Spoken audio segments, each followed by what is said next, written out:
Welcome to Kenton's videos. Enjoy the video. You begin by isolating power immediately, unplug everything and work on a dead system. First, check the LED on the brick and the wall outlet. A functional LED versus no light tells you if the problem is upstream. Next, visually inspect the cable and connector for kinks, exposed wires, or melted plastic. Use a magnifier.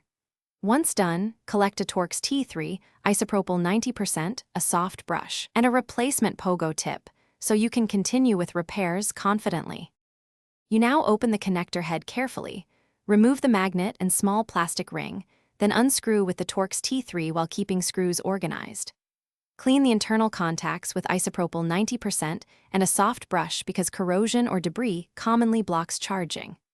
Next, use a continuity tester to identify a broken wire or cold solder joint.